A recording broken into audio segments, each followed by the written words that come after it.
तो दोस्तों आप पर्सनल लोन लेने जा रहे हैं तो आपके लिए बैंक बेस्ट रहने वाला है कि आपकी ऑनलाइन जो इसमें एप्लीकेशंस बहुत सारी प्ले स्टोर पर हैं उससे आपका रहता है। अब यहाँ पर देखिए हर कोई जब पर्सनल लोन लेने जानेगा तो चाहेगा कि हमारा जो ब्याज है वो हमको यहाँ पे कम देना पड़े। दोस्तों वही हम इस वीडियो में डिस्कस करेंगे कि आपके लिए बेस्ट लोन लेने का एप्लीकेशन कौन सा आपके लिए बेस्ट है, बैंक से या फिर आप दोस्तों जो एप्लीकेशन ले रहे हैं उससे आपका सही पड़ने वाला है, क्या आपका ब्याज रेट किसमें आपको कम होता है, किसमें आपका ज्यादा होता है। तो इस वीडियो में जानेंगे पूरी जानकारी के साथ। तो यहाँ पर देखिए पर्सनल लोन आखिर कोई लेता क्यों है।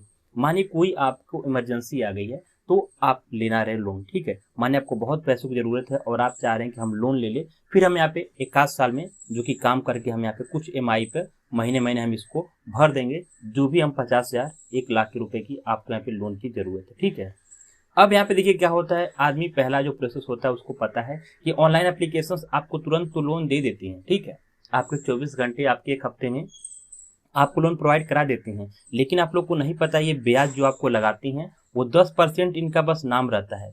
10% से लेकर के दोस्तों आपको यहाँ पे 30% तक आपको ब्याज यहाँ पे लगाती हैं सलीना, जो कि ऑनलाइन एप्लीकेशंस जो है, ठीक है।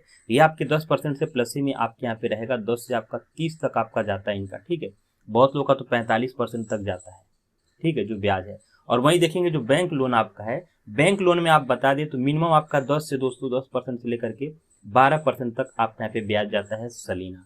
तो कहीं ना कहीं यहाँ पे देखिए ब्याज अगर जो बात करें, मानिए आपका 1 लाख रुपए का लोन अप्रूवल होता है, 1 लाख रुपए का, ठीक है, बैंक से, और आपका 1 लाख रुपए यहाँ पे होता है जो कि लोन एप्लीकेशन से। तो यहाँ पे देखिए 10% लगाएंगे तो आपको जो 12 मंथ का EMI आप करेंगे उस हिसाब से 1 साल में आपको यहाँ पे जो भरने होंगे वो सिर्फ आपको 1,10,000 भरने होंगे, ठीक है।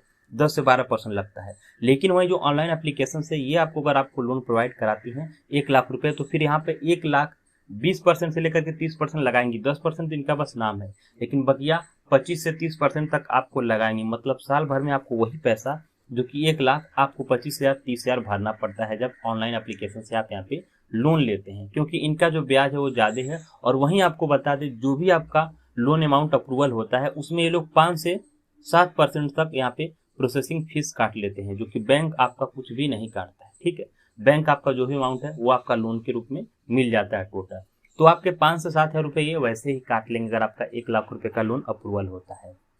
तो इसीलिए देखिए जो ऑनलाइन एप्लीकेशन है ये आपको लोन तो देंगे, लेकिन ये आपसे पैसे बहुत ही ज्यादा लेती हैं ब्याज से, ठीक है। और हर मंथ आपका EMI होता है, तो और इस हिसाब से आप 12 मंथ के लिए लेते हैं, 24 महीने के लिए लेंगे तो फिर और आपका ये डबल हो जाएगा, 1 लाख का 1.5 लाख हो जाएगा। यहाँ पर आपका सिर्फ 2 साल अगर जो लेते हैं 1 लाख रुपए का तो सिर्फ आपका 20,000 बढ़ेगा। तो इसीलिए पहले आप अपने बैंक से ट्राई करिए, आपका जो भी बैंक में खाता है, ठीक है, SBI, PNB, ICC, जो भी आपका बैंक में खाता है पहले उससे प्रोसेस देख लीजिए। अगर वहां से आपका लोन अप्रूवल हो जाता है तो वो आपके लिए कहीं ना कहीं बेस्ट रहने वाला है, क्योंकि उससे आपका जो है ब्याज आपका कम लगने वाला है। क्योंकि जो ऑनलाइन एप्लीकेशन सारी अभी इसमें चल रही है मार्केट में, वो आप पे ब्याज तो आपको 15 से 20% 25% तक आपको लगा रही है, ठीक है। और उसमें थोड़ा सा आपका जल्दी अप्रूवल हो जाता है, लेकिन ठीक है, लेकिन जो आपके पैसे हैं वो आपके बहुत ही ज्यादा लग जाते हैं दोस्तों यहाँ पे इन लोगों के ब्याज के हिसाब से, क्योंकि इन्होंने ज्यादा चार्जेस आपको लगाते भी हैं। तो फिलहाल आप लोग को मैंने बताया दोनों में डिफरेंट क्या है, बैंक से लोन लेना सही है कि ऑनलाइन एप्लीकेशन से। लेकिन बात करें जो ब्याज आपको कम मिलता है, वो दोस्तों आपको सबसे कम ब्याज जो कि वो बैंक आपको लोन प्रोवाइड कराता है। तो वीडियो को लाइक और शेयर और चैनल को सब्सक्राइब जरूर करें। अगर आप इस बात से सहमत है कमेंट से फीडबैक जरूर दें।